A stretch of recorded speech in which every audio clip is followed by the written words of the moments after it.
Les nématodes sont des parasites internes.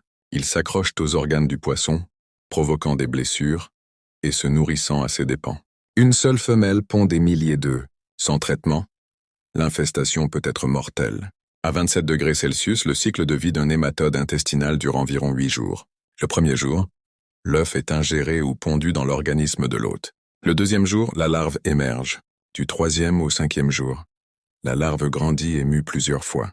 Vers le sixième jour, elle devient adulte. Dès le septième jour, elle pond à son tour, relançant ainsi le cycle.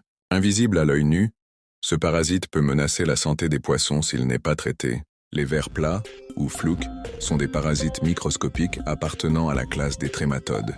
Ils vivent sur la peau, les branchies ou à l'intérieur du corps des poissons, selon l'espèce. Il existe deux grands types de flux chez les poissons d'aquarium, les Gyrodactylus et les Dactylogyrus.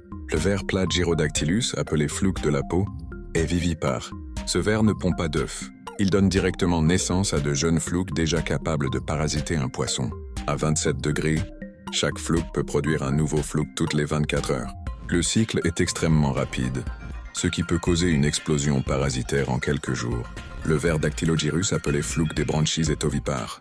Celui-ci pond des œufs qui se fixent sur le décor ou dans les branchies. Les œufs éclosent dans 4 à 7 jours à 27 degrés et libèrent une larve nageuse appelée Oncomyracidi. Cette larve a quelques heures pour trouver un poisson, sinon elle meurt. Ce cycle est plus lent, mais les œufs sont résistants au traitement, ce qui rend le parasite difficile à éradiquer. Les flux sont invisibles à l'œil nu mais très dangereux. Heureusement, ils peuvent être éliminés avec des traitements adaptés comme le praziquantel, à condition de cibler aussi leur cycle de reproduction.